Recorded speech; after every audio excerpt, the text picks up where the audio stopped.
Merry Christmas, St. Paul's Church.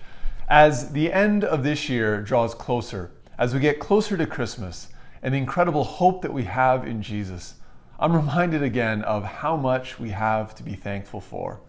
This year has presented many challenges, and as I think of the prison ministry in Malawi, I'm reminded again of how, even in the midst of these challenges, God has been faithful because of individuals and congregations like yourself being incredibly generous.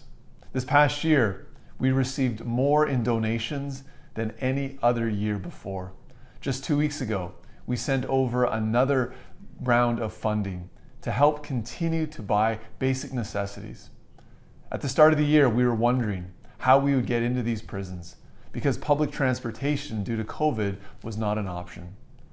But through the generosity of congregations, we were able to fix up Vintage, one of our volunteers' vehicles, so that not a single donation of soap, medicine, clothing would be missed.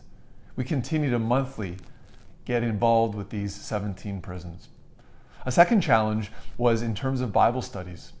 For the most of the year, the prisons were completely shut down, and so we were unable to go and do our regular Bible study, which would mean our volunteers going into the prisons for about an hour and a half and conducting Bible study. Well, we quickly revamped our approach and began writing out our Bible studies by hand. We would then go and deliver them to the prisons, meeting with 1 or 2 inmates and explaining the process and teaching them.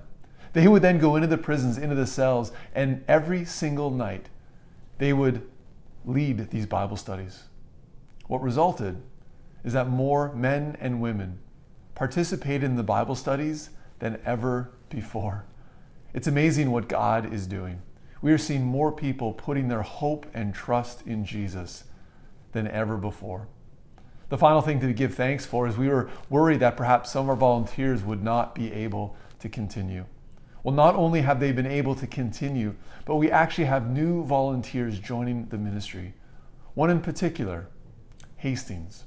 He was a former inmate, and upon his release early in the year, he asked if he could become a part of the ministry.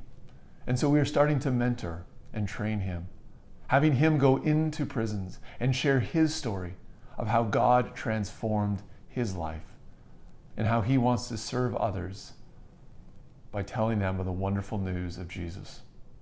So thank you. Thank you for your continued generosity of this ministry.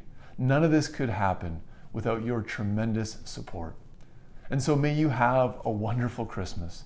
And thank you for helping us continue to plant seeds of hope in the prisons in Malawi.